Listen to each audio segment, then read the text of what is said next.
Cities don't only expand laterally. When cities achieve maximum density on the surface, they usually start expanding vertically.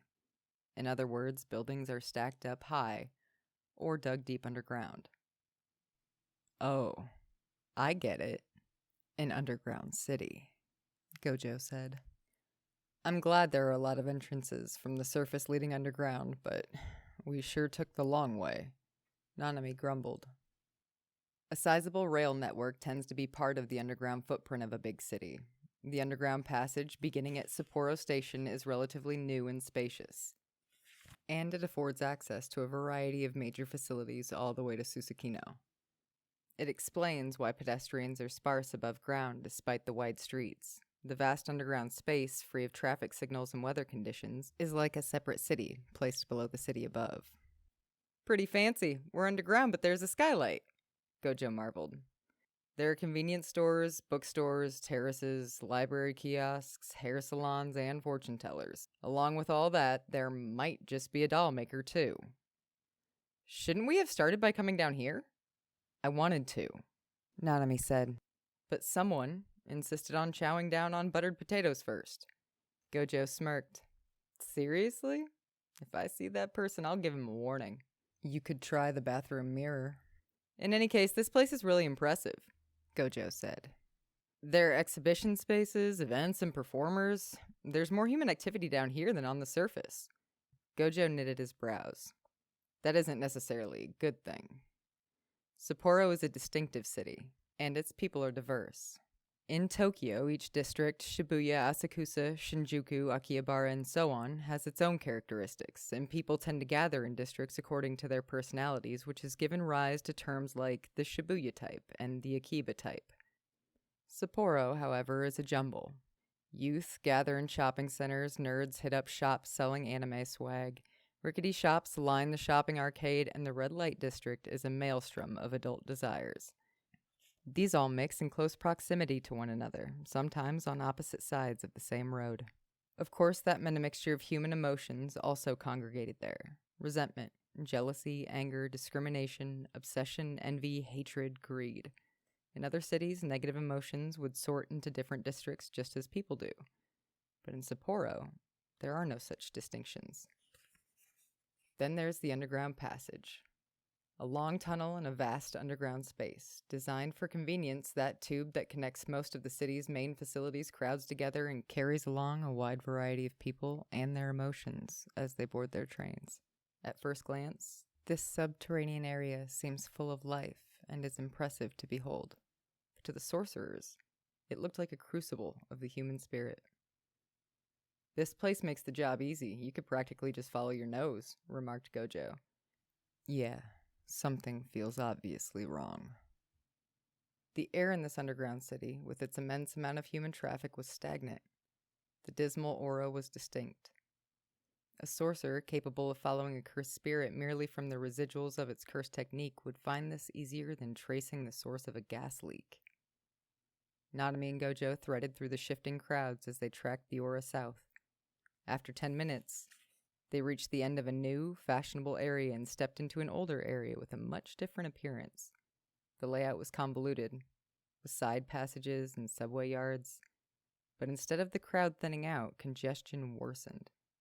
And somewhere amidst all those people coming and going, within the river of people was a zone that was stagnant. Nanami? Yeah, there it is. The two sorcerers were looking at a mother holding a baby. A boy of about 5 or 6 stood at her side. As they drew near cautiously, Gojo and Nanami listened closely to the mother and son's conversation. Akito, can't you understand? No, Mom, stop carrying it. I don't like it. You're a big brother now, so stop being selfish, the mother reprimanded. Look what you've done. Natsuki's crying.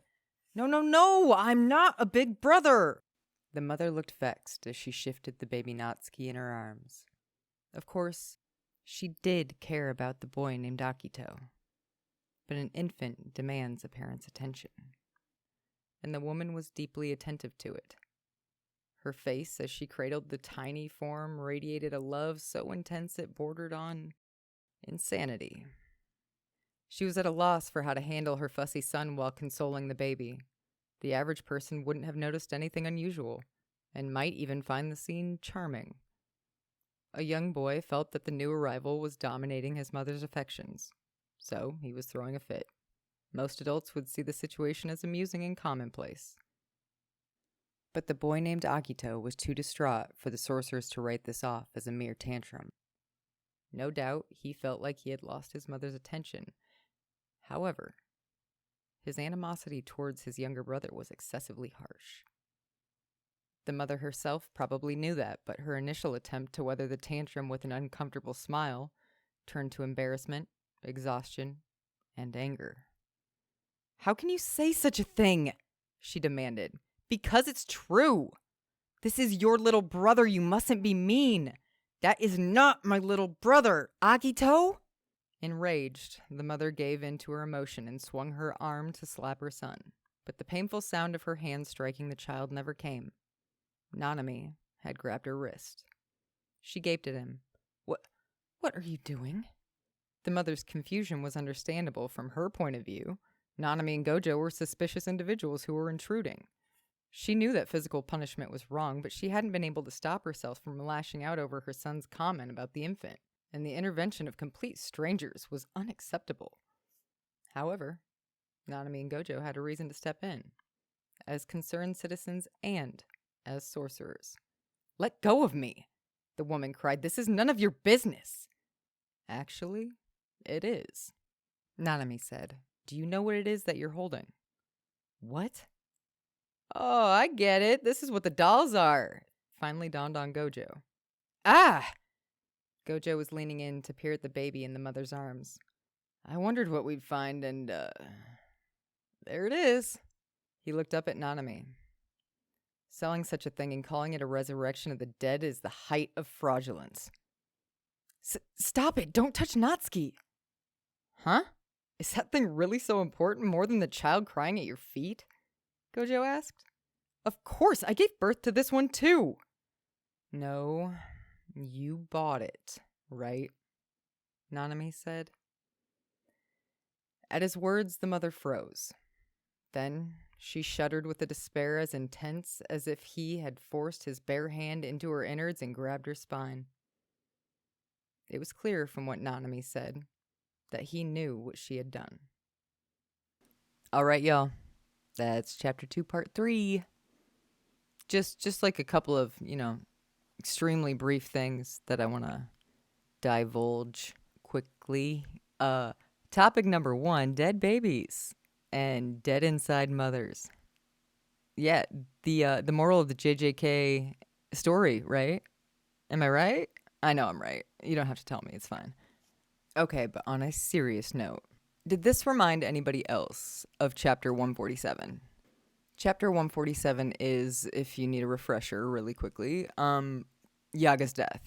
We get the background info, and a little peek into a door in a tree that leads to the woods protected by Tengen. Anyway, in those woods, we meet Kusakabe's sister. She's in a wheelchair. She's got some banging bangs. And there's a little bit of an exchange that I could read into probably for the rest of my life. Between Yaga and Kusakabe about the distaste of creating cursed corpses, especially autonomous ones. We know that his sister, for whatever reason, absolutely unknown still, could not function without her son. Like, showed up in a wheelchair, but as soon as she saw Takaru, creepy little gremlin that he is, she was on her feet like she had wings. And then we immediately transfer over to Yaga bequeathing the secret special grade cursed corpse recipe to Gakuganji in his last moments. And he calls it a curse from me to you. The idea of motherhood in the story, like I've said and made a joke about, I am now going to be serious about. The idea of motherhood in this story is heavy. heavy, heavy, heavy. I mean, y'all see Kenjaku's... Never mind. Y'all see Kenjaku's lifestyle? This is the biggest will of fire torch I've ever seen in my life. And it all revolves around the mamas. I don't know if I've ever seen a story oriented like that. You've got Kamo's mom. You've got Kenjaku. You've got Yuji's question mark being also Choso's father. Now in Buddhism there is, in the Mahayana sect, there's sort of a belief that androgyny is kind of the middle way. Like traditional Buddhism kind of believed that women were messy at least once a month. And due to that, there was some sort of, assumption that we were further from enlightenment than our less bloody counterparts. And somewhere along the line, that kind of disappeared in the fact that enlightenment is the negation and embodiment of self. It is both I am everything and I'm nothing at the same time, and that includes gender. So that kind of disappeared, and we have these ideals, these Bushido ideals that kind of exude otherness in a way that is the epitome of both. You've got the most beautiful samurai men in the world.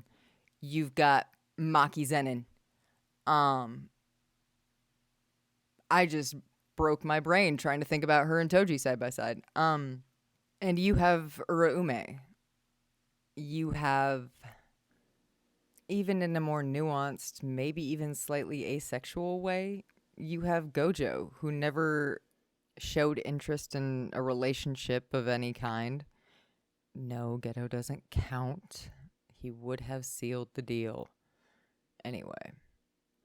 And speaking of Geto, he's a beautiful segue into an even more obscure examples of androgyny that I have.